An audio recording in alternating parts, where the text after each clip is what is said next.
Live from the Export Beer Garden studios, you're listening to the BYC. In today's podcast, we'll be taking a deep dive into the first test as the Aussies march merrily along unscathed at this point of the tour. It's a cliche to state that you have to be at your very best to compete with this outfit. And while we were competitive at times in this test match, there were some crucial moments where we clearly dropped the ball. Namely, the 116-run stand by the final Aussie pair, and then the catastrophic start by the Black Caps in their first innings. You cannot be 25 for 5 and expect to beat this Aussie side.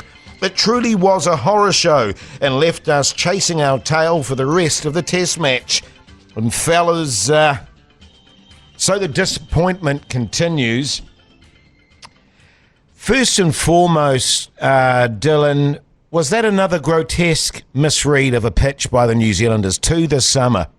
Yeah, inexplicable. Following straight on from Hamilton, where they got it badly wrong, after Santner had played a decent hand in Mount Maunganui, the first test against South Africa. Move on to Hamilton, decide that his services were surplus. Then we get a slow turner there. Then moving on down to Wellington to the Basin Reserve, where they get not a slow turner, but actually a fast, ragging, bouncing turner. And instead, what do? Go into the match with 4 right-arm, medium-pace bowlers all around that 125 to 135 speed ball radar thing. Yeah, terrible misread for the pitch. You know, those coaches have got bugger all jobs during the actual match. One of them is to go and assess the conditions properly. So, yeah. In fairness, dereliction of duty. Well, let's look at the traditional Basin Reserve wicket here, Paul Ford. She's a green top the first day, flattens out day 2, 3, 4, turns into an absolute belter, and maybe a little bit breaking up on the 5th day. But this was just a Bunsen, but it was a turner. I mean, Phillips got 5 wickets, for God's sake. Yeah, oh God, I'm going to have nightmares about this test, I think, for the rest of my life. It's another one of those games where we've gone in with this sense of optimism and thinking that, you know, as Dylan pointed out last week, it's the last remnants perhaps of what's been a golden generation. And it just seems that every time we play Australia in Test cricket, we have the combination of bad luck and we absolutely shit the bed. And I'm just really gutted about this one. You know, I can't help. I have the same feeling as what I had in Sydney, which was obviously just in the lead into COVID in 2020. But, you know, in that game, we had no Williamson. We had... Dropped Southey. No Nichols, no Santner. Yeah, dropped Southey. Todd Astle, Will Somerville, Neil Wagner, Matt Henry and de Grandhomme were our bowling attack in that. And Southey had taken 12 wickets at 26 leading into that game. And my point is not to rattle off the stats, but it's just like I just have that same feeling of like we've kind of had a combination of injuries and then we've compounded it by making some really dumb selectorial decisions. And it feels like some mad management, because even if for nothing else, and I know we're going to talk about this shortly, even if for no other reason that there might be an injury, why would you not keep Neil Wagner in and around the team as a potential player? I just despair. And yep, we can point to the test match and to the pitch conditions and all of that, but at the end of the day, we won the toss. We've got experienced bowlers who are opening up the bowling for us, and we just couldn't get it done, and that set the scene for the rest of the match. Yeah, look, I was saying to Dylan before we started the podcast today, I've had my most traumatic commentary stint in a long period. I had that absolute shitter that was the final T20, which just drove me insane. And then my next bit of commentary was that second day, Dylan Cleaver, of the 116-run stand, and then New Zealand 25 for 5. I was traumatised. I was a broken man at the end of that. Let's look at the test match, though.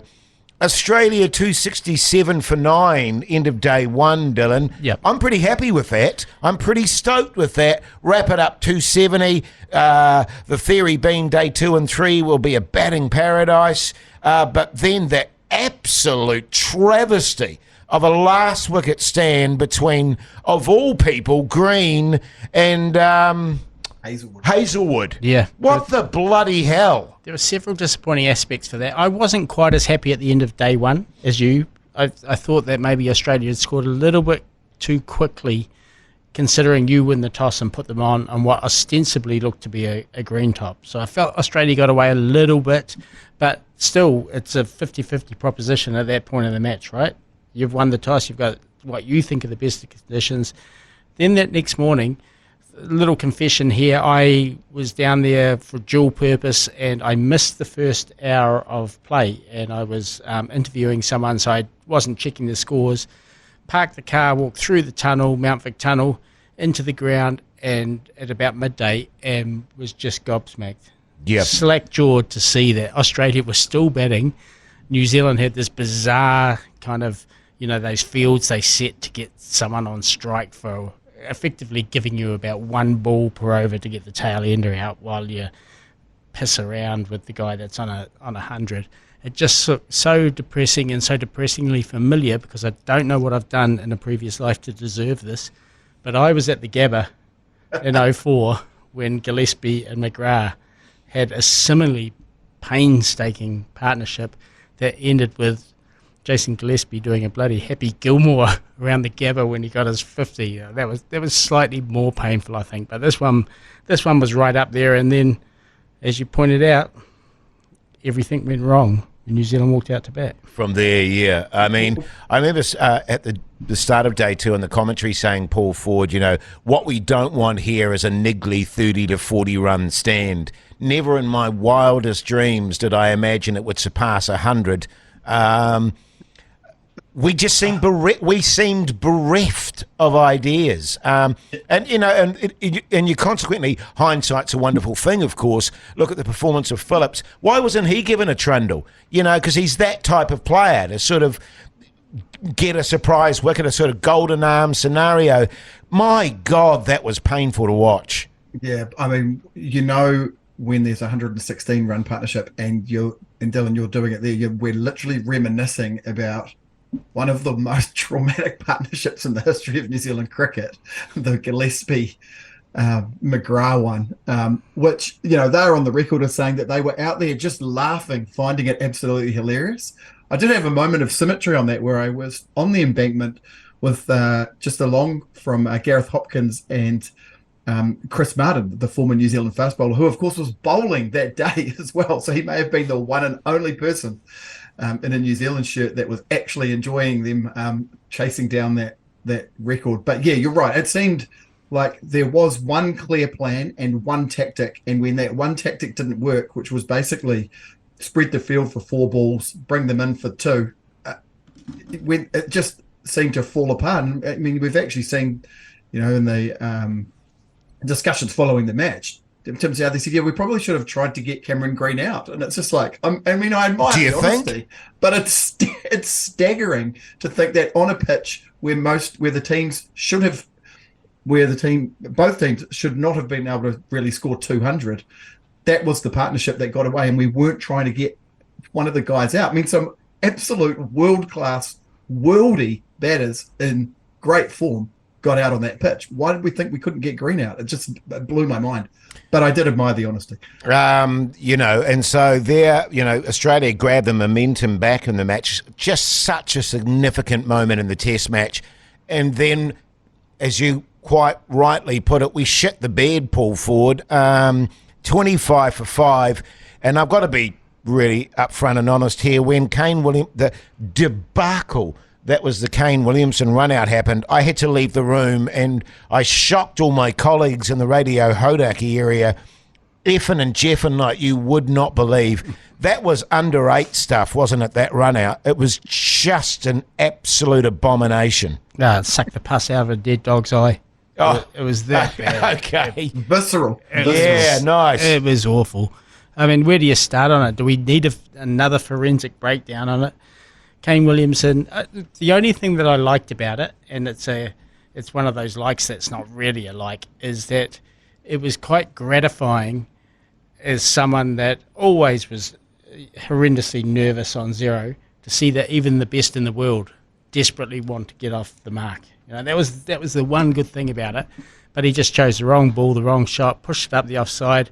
Mitchell starts cutting across to see if he can cut it off. As soon as Williamson sees that it's past his left hand, he calls yes. Young by that stage is a little bit frozen, possibly ball watching, although it's hard not to ball watch when the ball's hit back in your direction. Makes a fateful decision to cut inside Stark's line, not outside Stark's line, which also happens to be the line that Williamson's coming up that wicket. It was just horrendous. Anything that could go wrong in that moment went wrong, and then to cap it all off, Marnie hits the stumps with a one-handed pickup and throw. Don't get me bloody started. It had Cleaver and Hoyte all over it, that run out, I've got to say. But it did. It was more of a Fennell and Mark Chapman in reality, because I know you guys probably did want to run into each other at the end of that incident. But look, the thing is, it was out 99 times out of 100 too. Marnus had 3 stumps to look at. The other thing that was quite bizarre about it that caught my eye was that Kane Williamson ended up with both the bats. Will Young didn't have a bat when he was sort of standing absolutely staggered at the bowler's end, wondering what the hell had happened, probably wanting to rub his shoulder. Look, it was just an absolute flippin' debacle. I couldn't believe it. But it did seem like New Zealand had this, when it's certainly not a tactic, but it seemed like they were almost addicted to hitting it to Marnus and then seeing if they could get a single. There were a number of incidents throughout the Test match. There could have been more train wrecks. There could have been more. The worst thing for poor old Will Young was he had to stand there by old Nathan Lyons subsequently telling him how he's lost the Test for New Zealand, how he's ran out the best player. Yeah. And we should say we said this on the tea break thing, but Mitchell Stark did absolutely nothing wrong. He's completely exonerated, and he was actually quite worried at the time that he had done something wrong. He was the last man into the Australian huddle. He went and checked with the umpires. He was actually a bit worried that he'd done something, Australian, but he hadn't. Yeah. Well, I mean, there was some heroics, I suppose you would say, from the lower order to get us up to, what was it, 179? Yeah. So, But when you're that far behind against Australia, of course, Australia doesn't enforce a follow-on. You're under the pump. So we did extraordinarily well to bowl them out for what we did, but it was still a massive ask. And it's, Phillips 70-odd in that first innings, a 5-foot in the second innings. He just continues to impress me, this guy. I still have issues defining him, but a bits and pieces type player, but just contributes all around the park, Dylan. Yeah, I mean, he was a bit lucky in that 70-odd, I guess, but you had to be on that wicket. I mean, you look at the scores, 383, 164, 179, 196. It's clearly a difficult conditions for batting. Yes. And again, you're minus 116 off that, and you think New Zealand chasing 270 is a whole different ball game. Totally different ball game. But we're getting into the realms of what if? Yeah, hypothetical situations there. Yeah, I enjoyed Phillips's bowling in that third innings of the match when Australia didn't enforce the follow-on. I loved how he just gave it a rip. He did bowl a bit of junk from time to time. Yeah, but he's not Nathan Lyon, right? No. So he hasn't been doing this for 12, 13 years. He's learning on the job. I think he's learning a slightly different bowler to Michael Bracewell, but I think he's learning to the point that when Bracewell's fully fit and available, I reckon they go Phillips. Yeah. Well, I mean, and then just as a little side note again, Paul Ford, holy shit. I mean, Nathan Lyon's 40. He gets put down the last ball of the day. Last ball of the fateful day, too. Of the fateful day. Goes on to make a gnarly little bloody 40. It's just all these little crucial moments in a test match that make all the difference. Yep. Look, I think, that drop by Southey of Lyon. I mean, Lyon went from, I think, he was 6 not out at the end of the day. He didn't get 10, he didn't get 20, he didn't get 30, he got 41. Bloody annoying and symptomatic of some pretty sloppy fielding, I think, across the Australian batting performances by New Zealand. And Lyon, I mean, how good is he? I mean, it's you're mentioning the spinners, and I did see a stat which said that the spinners at this test match averaged 11 versus the pacemen averaging 31. 17 wickets went to the spinners.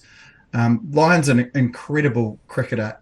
Outrageous that he called Glenn Phillips the Marnus Labuschagne of the Black Caps. That is deeply, deeply offensive, and I hope that Glenn Phillips punches him in the face for that. But look, Lyons are amazing. Yeah, I found that when he just smacked Southee through backward point for 3 consecutive fours, it was absolutely heartbreaking. And then, of course, he went on to take 10 for 108, just a masterclass in spin bowling with bounce and Dylan's favourite leg side trap being used extensively. Yeah, well, that was, I mean, could there have been a better pitch for Nathan Lyon?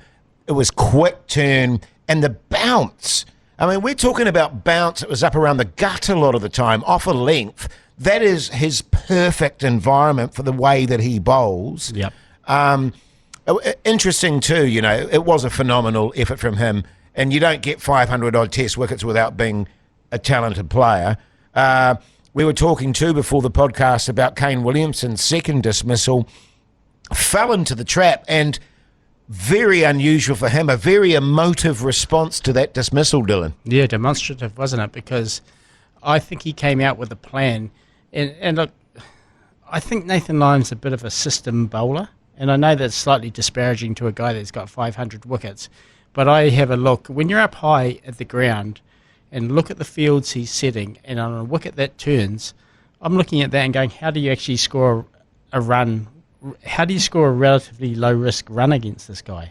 It's impossible. Darting it from around the wicket into leg stump with a 7-2 field, really playing that kind of Wagner game with the guys on square leg behind. You can only have 2 behind square leg on the leg side, so they put another 2 right on the line of square leg as well. He's got the added advantage that he's turning the ball in that direction, so it is phenomenally difficult. So I'm going to give the New Zealanders a slight, not pass mark, but I sympathise with the difficulty in playing Lyon on a wicket like that. But Kane Williamson looked like he came out with a plan to do that kind of drop the knee and do the swivel pull.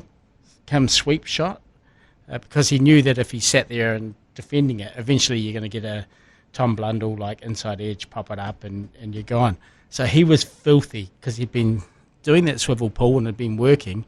Then the first time he gets up and tries to ride the bounce around the corner, he's caught it leg slip, and it just capped a pretty unhappy test for Williamson. Yeah, well, look, on the positive side, looking at that New Zealand innings, and let's try and find some positives, shall we?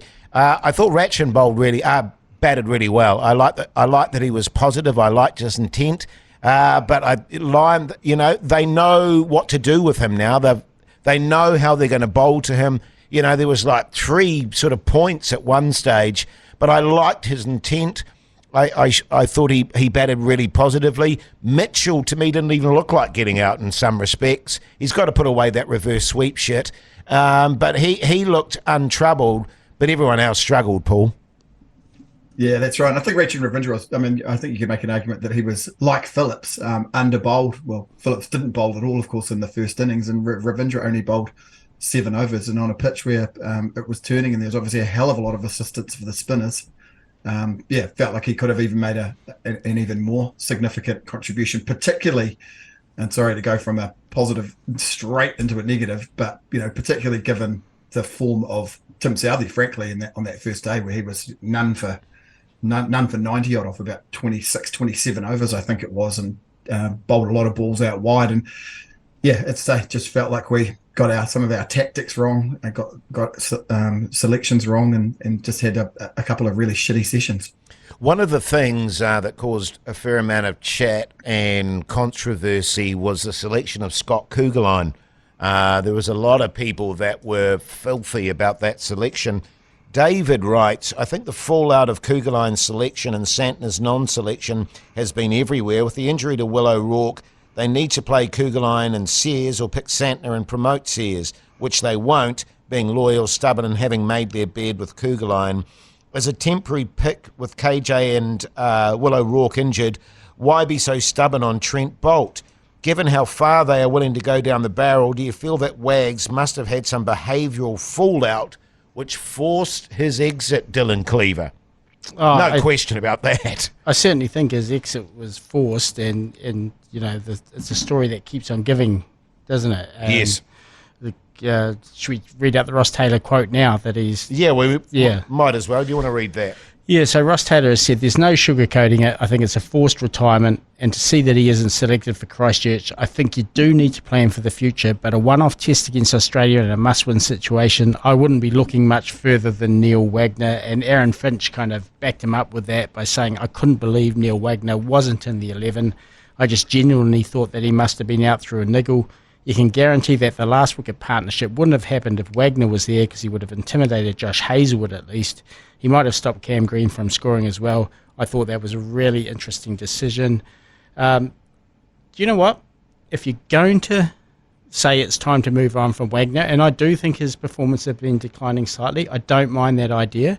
But then you go and replace him with, wait for it, Scott Kuggeleijn, a 32-year-old journeyman. Yeah. That just makes no sense to me. It's like, and that's ignoring all the kind of outside issues around that selection as well. Can I put a slightly different spin on the Wagner situation? I wonder, Paul Ford, rather than a forced retirement, because we talked to him on our radio show, rather than a forced retirement, I almost feel like it was a situation where Neil Wagner basically gave them the middle finger and said, F you, I'm sick and tired of being the fifth bowler selected when I'm on the field. I'm sick and tired of missing test matches.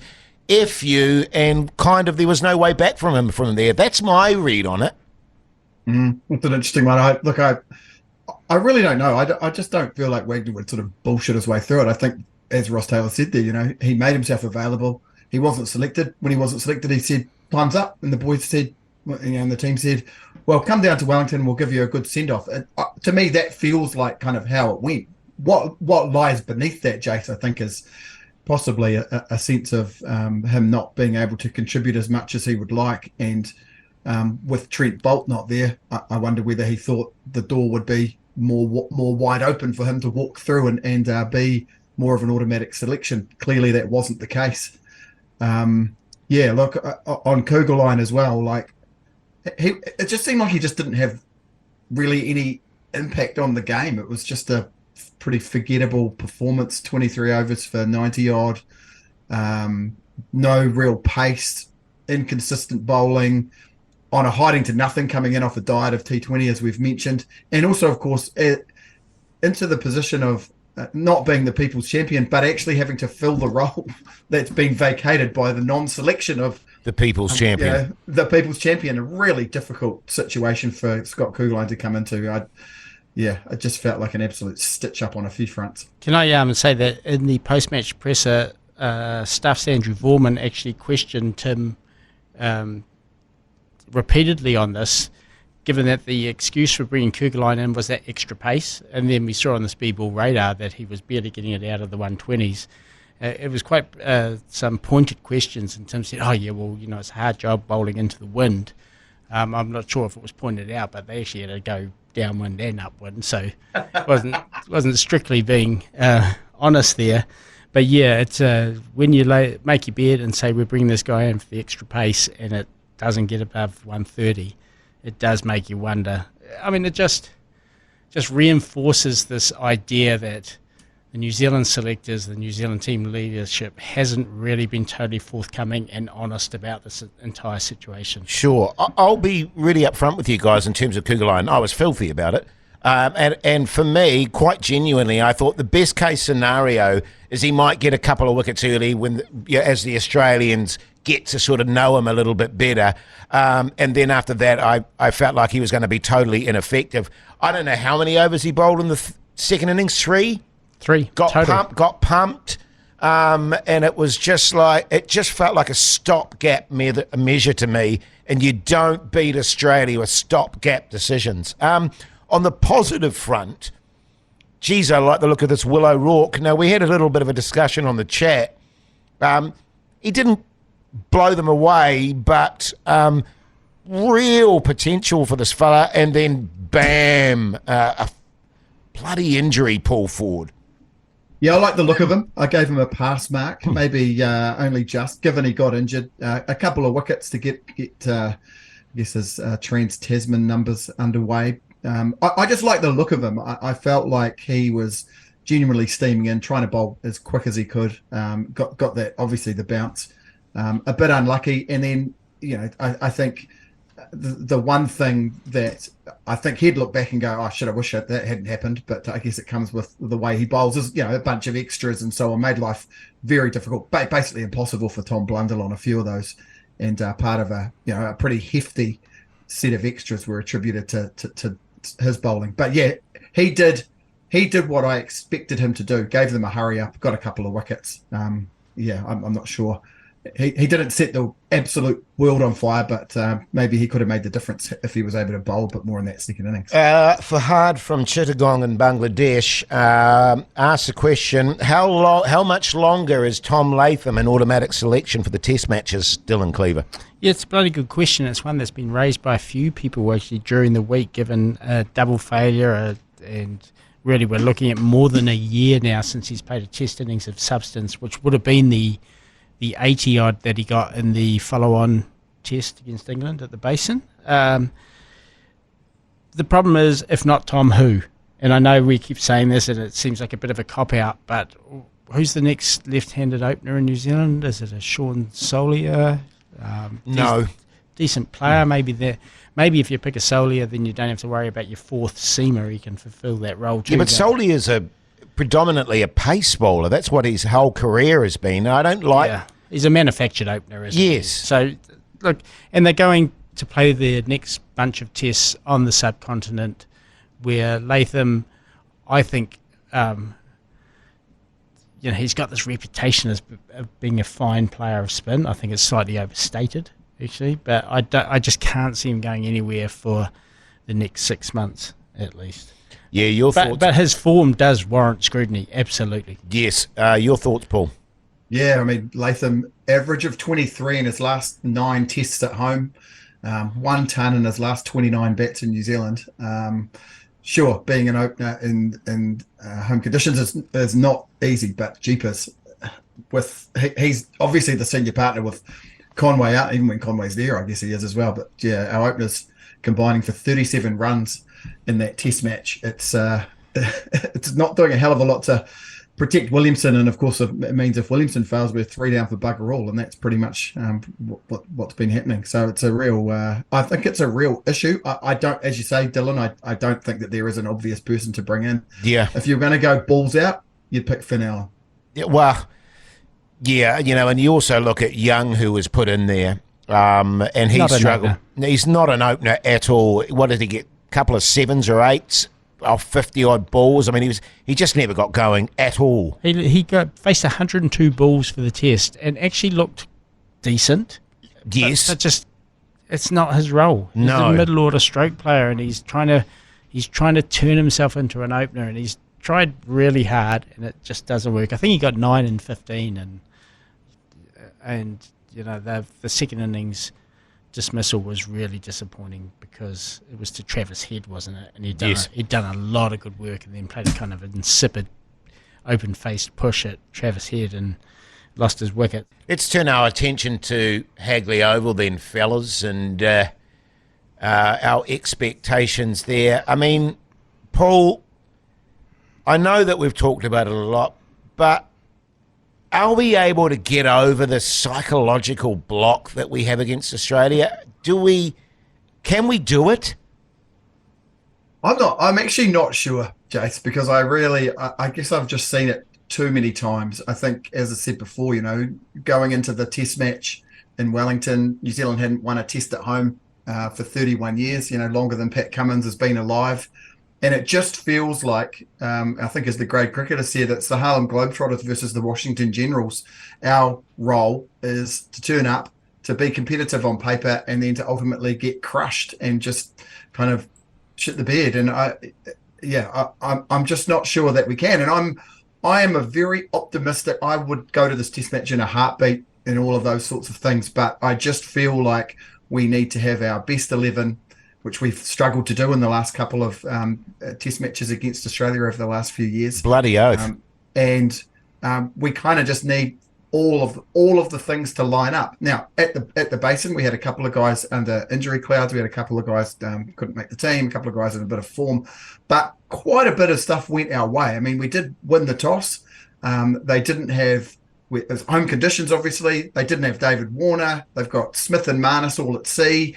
It's a green seaming pitch. We've got Kane in a rich vein of form, and still we conspire to lose by 172 runs. So look, I am a little bit not pessimistic, but very close to pessimistic going into the second test. Yeah, well, I don't think there's any question that New Zealand sees Australia as the pinnacle, as, to prove yourself against the best. And I just wonder, actually, weirdly enough, that they're putting too much pressure on themselves to compete instead of just playing their normal games.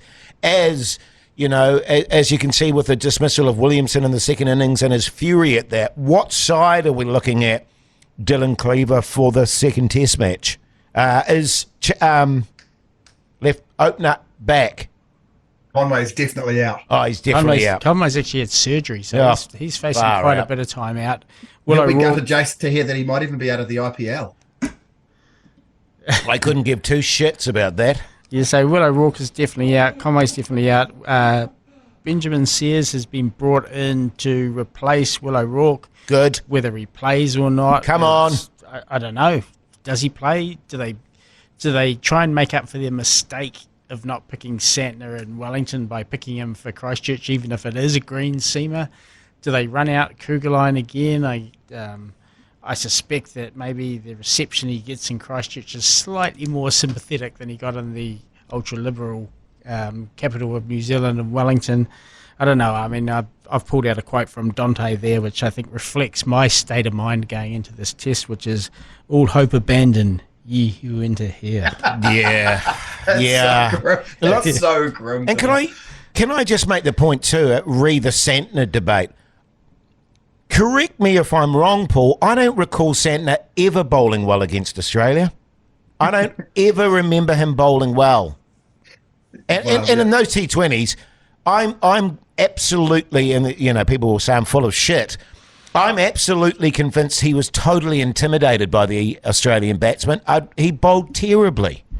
Yes, it was a bit of an iffy series. No question about that, Jason. No argument from me. Of course, he is the captain for that as well. Look, the bowling is one thing. I think the Kugelheim versus Sears, if the selectors are going to be consistent, then Sears won't make that team. They'll have to bring Santner back in. But if they are genuine about needing a guy that's going to hurry the Australians up, then I think that they have to pick Sears, in which case Kugelheim and the deathly silence that awaits him when he walks out to bat would be left in the sheds. I do wonder if they're going to do something funky to try and get Henry Nicholls back in the team. I don't know quite what that looks like, but that's another little curveball to chuck in there. Maybe that could be your Latham thing. We could mess around something with Ravindra. I'm not saying that I think this is a good idea, but I just wonder whether they're going to try and get Henry Nicholls back in there without Devon Conway in there. I wouldn't mind seeing him open. The weird thing is, God, the way I'm feeling at the moment, bring him in. He's in good form. He's in good form. I'd rather someone that's in good form come and play. And Latham really struggling, like for like, maybe. Well, maybe. And you stick with Young? Maybe you go Latham, Nicholls, Williamson, Ravindra, Young, Mitchell, Phillips. Like, you actually treat Phillips like he is an out-and-out spinning all-rounder. Yes. And three seamers. And with Ravindra, you back up, and Mitchell, you back up. Really lengthen your batting lineup and tell the three seamers, hey, guys, it's on you. It's Christchurch. It's green. It's where you love to bowl. Tim Southey, you haven't taken a bag of wickets for a long, long time. Take this team upon those broad Northland shoulders of yours and carry us to a stunning victory. Yeah, well, also just as a side point too, Matt Henry bowled beautifully, I thought. He is turning into our major threat now. And, I think you're right. I quite like the sound of that side. Three seamers, do your bloody job, and that's it. All right? Good. Yeah, in women's news, that starts on Friday, that test match, yes? Yes, it does. Yeah. And let's hope for a miracle of some description. Seema Rosemary Mayer and batter Brooke Halliday have returned to New Zealand squad for 5 T20s and 3 one-days against England at home. Off-spinner Lee Kasparik has been included for the last 2 T20s. Yep. Yes. So that series starts, I think there's a couple of warm-up games, but then it starts March 19 or something like that. I think it's quite late in the summer, so but that'll be good. There's some question that we might not get all the best players back for the opening game of that series because of the New Zealanders in the WPL. Do you want me to give you a quick run through what's happening there? Yes, do. So Millie Kerr is playing pretty well. She's got 135 runs, which is 8th in the Women's Premier League, at a strike rate of 131, which is decent. Sophie Devine's having a tough old time, 41 runs, that's 29th on the list, and a strike rate of barely a run a ball. Kerr has taken 7 wickets, which puts her 4th on the list with a pretty high economy rate, though, 8.76. Devine's economy rate's much better at 7 with 5 wickets. That puts her 10th on the list. So they're both contributing. Leah Tahuhu has only played a couple of games, taken a wicket, and bowled pretty tightly in that thing. So decent without being tournament defining as yet. Sure. The Plunket Shield resumes. Wellington atop the table on 64, ND 63, CD 50, Canterbury 44, Dylan Cleaver's beloved Otago 27, and Auckland a dismal 25. Yeah, so they came back a big ton for Muabas. Yeah. Which Paul will be very happy about. Let's get him in the side now. Get him in there. Get him in there. I tell you what, it's not the stupidest idea to take him as part of your wider squad on those subcontinent trips. No, chuck him in against Aussie now. Robbie O'Donnell as well. He's prolific at this level the last few years. I think he got a big ton as well. And, you know, side note, Ajaz Patel, 7 wickets for the mighty Green and Gold Stags. Great stuff. The Golden Box, NF Kelly, 510. Oh, he got a ton too. Solia, 470, and Nichols, 393. The Silver Sweatbands, NG Smith, 28, Duffy, 23, Kugeline, 22, and Patel, 20. Yeah, Nathan Smith is someone I thought they might have a little look at. Actually, they went for the extra pace of Sears. I've got no real problem with that, but Nathan Smith has been a consistent wicket taker at that level. I wonder how far away it is from him getting a run at some point. Sure. A clean selection, I think, in Sears for a rook. But yeah, Smith, if you're looking for a guy that can take 5 wickets and score 75 not out, I think he got 6 actually this week and put on about 150 with Muabas to bring Wellington home. Yeah, you could do worse than Mr. Amelia Kerr, that's for sure. Great stuff. Now it's time for Paul Ford's News or Ruse. Yeah, it is. Who's got the Oi Hoi trophy? Cleaver. Yeah, I know. So competitive. Disappointing. Right, 3 things. There'll be something wrong with one of them. New Zealand batter Colin Munro's won hearts for his warm gesture towards a ball boy who was on the sidelines of the Pakistan Super League match between Islamabad and Peshawar on Monday. Munro, who represents the Islamabad-based franchise in the tournament, was seen offering some fielding-related advice to the kid who had failed to complete a catch of a 6 that went over the boundary. The moment transpired in the second innings with Munro fielding at deep square leg and the ball boy directly behind him. Amir Jamal slammed a 6 over Munro's head and the ball was way out of his reach. The ball boy also tried to take the catch but stuffed it up. And then you could see Munro sort of lean in and give him a few tips. Then, brilliantly, the ball boy was a quick learner. A few overs later, Yaqub flicked the delivery towards the leg side and the ball landed just behind Munro. And guess who caught it? The ball boy. Absolutely sensational sliding catch down low. And as he stood up and completed the catch, he did a massive celebration and Colin Munro came in and gave him a massive, tight hug, which I thought was absolutely glorious. So, yeah, well done. Well done, that man. The absolute breath of fresh air, Elise Perry literally smashed her way to a half-century as Royal Challengers Bangalore defeated the Up Warriors by 23 runs in the Women's Premier League in India. The Australian thrilled fans in Bengaluru with a 37-ball 58, including 4 sixes, one of which smashed the rear window of a Toyota-sponsored car mounted on a stage beyond the boundary. The sheepish look on Perry and her teammates' faces summed up the feeling, with the commentator joking, "They will be sending you a bill, and I think she should get to keep the vehicle. You break it, you keep it." She did say that she was a bit worried because she didn't have insurance to cover the car. And number 3, who hasn't seen this? Anant Ambani, the youngest son of Nita and Mukesh Ambani, and his wife-to-be, the smoking hot Radhika merchant, hosted an array of pre-wedding festivities over the weekend to celebrate their engagement ahead of their wedding on July the 12th. 1,200 celebrities, businessmen, and notable personalities descended on Jamnagar and Gujarat for the Big Bash. We had Bill Gates, we had Rihanna, we had the head of Google, we had Donald Trump's daughter, Ivanka Trump. Absolute jam-packed itinerary of activities, performances, and parties, and none other than the smallmouth Kiwi cricketer Trent Bolt was over there rubbing shoulders at what is seemingly the most celebrity-studded event of the year in India. He was accompanied by his lovely wife Gertie and had pictures with the likes of Ranveer Singh, Arjun Kapoor, Mark Zuckerberg, and the rapper A$AP Rocky.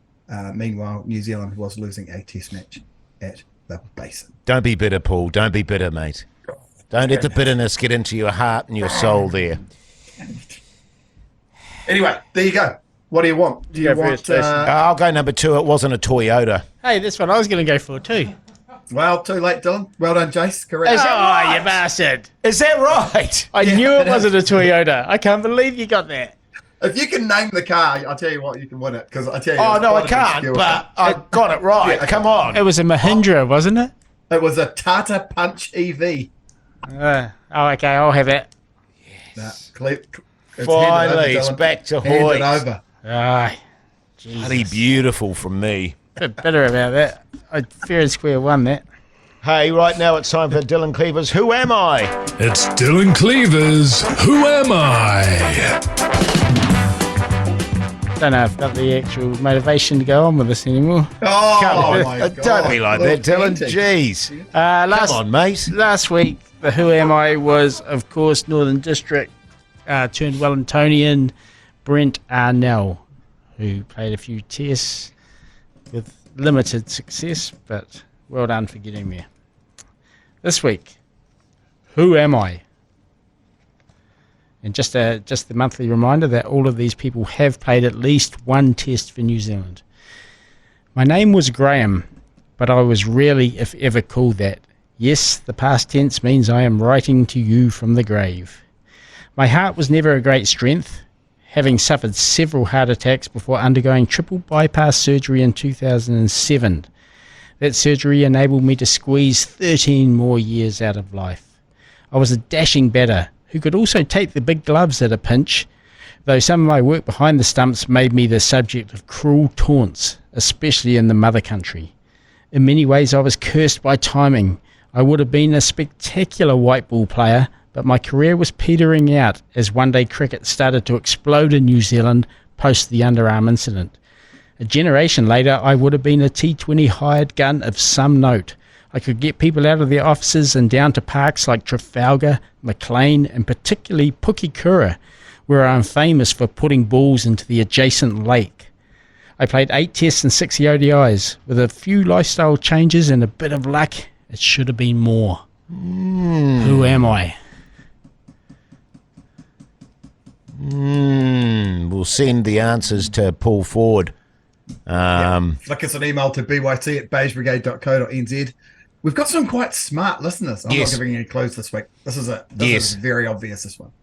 And any correspondence, Paul, if people want to send it to us, mate, what do they do? Flick us an email to byc@beigebrigade.co.nz or slide into the DMs for the Alternative Commentary Collective or the Beige Brigade on Instagram or Facebook. Great stuff. And finally, it's time for Paul Ford's Cricket Violence Corner. Paul Ford's Cricket Violence Corner. A train crash that took place in Andhra Pradesh state in India was found to have been caused by the respective drivers watching a cricket game. After a train missed a signal and crashed into another train, India's railway minister revealed that the former train drivers were preoccupied with watching a cricket game. The accident that took place in October coincided with India the host, playing England during the one-day World Cup. Now we are installing systems which can detect any such distractions and make sure that the pilots, i.e. the train drivers, and the assistant pilots are fully focused on running the train. And a killer line in to close the report. Very important information. Hundreds of millions of cricket fans in India watched the live broadcast of the match, and India won. Almost makes it worthwhile, but I don't think it was. Yes. Tragic news, but yes, you can take the boys out of India, but you can't take India out of the boys. Dylan, what's going on with the bounce, mate? The bounce is cricket focused at the moment and will be again from Friday with daily reports from the Oval, from Higley Hovel. I've just been reflecting, but it's been a very depressing show today, hasn't it, really, with the wash-up of the first test and you winning the Oi Hoi trophy and that. There's been nothing really to celebrate. We've got to leave on a good note. How can we get out of this jam and leave our listeners feeling slightly uplifted? I think we're going to have to leave it up to Paul Ford, aren't we? What an absolute stitch up! I was going to say I've never seen Paul more down and neither. But listen, let's just hope for a miraculous turnaround from the Black Caps, a stunning second Test victory, so that we go into the dreary, wet, cold winter with something to cling on to. 1-all's better than 2-zip, or frankly 5-zip. Fingers crossed, Paul? Absolutely. No, I'm keen. I want Ravindra to do some damage. I want BNCS to break some fingers. On a negative note, I would love to see Marnus and Steve Smith fail again. Yes. That's a positive negative. Another positive there. Well, let's hope when we return next week, the same time, same place, that we have some good news to share. Thanks for taking the time to listen to us. We appreciate it.